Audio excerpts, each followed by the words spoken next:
Саламатсызбы? Эгер биздин каналда биринчи болуп жатсаңыз, подписаться кнопкасын басып, каналга катталып коюңуз. Ассаламу алейкум, урматтуу кыргызстандыктар, урматтуу кыргыз элим. Каралта жаштар комитетинин атынан жана өзүм атыман ушу Каралтада болгон маселеге көңүл бурганыңызды суранабыз. Анткени Каралта шаарында 3-4 сауна бар экен.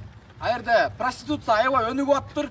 Ошого жаштар жол бербейбиз деп мына чогулуп жатабыз. Урматтуу Садыр Нуркожоевич, Камчыбек Ташиев сиздерге кайрылап тилек, министр МВДга да кайрылабыз. Ушуга кандайдыр бир чара көрүп бериңиздер деп. Биздин эмнеге чыктык, анткени биздин эртеңки күnkү карындаштарыбыз, кыздарыбызды ушундай жолго барбасын деп чыгып атабыз. Анан Каралта жаштарынын шаарынын атынан жаштардан да бир эки сөз сүйлөп койгула жаштар. Ассаламу алейкум Каралтанын жигиттери. Бүгүнкү күндө чогулганыбыздын себеби мына жаштар чогулдук, бириктик.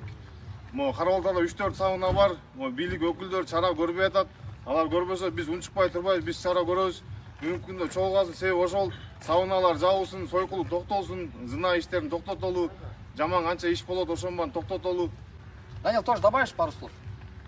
Уважаемый Камчыбек Ташиев и Садыр Нуркожоевич, разберитесь, пожалуйста, с этой ситуацией.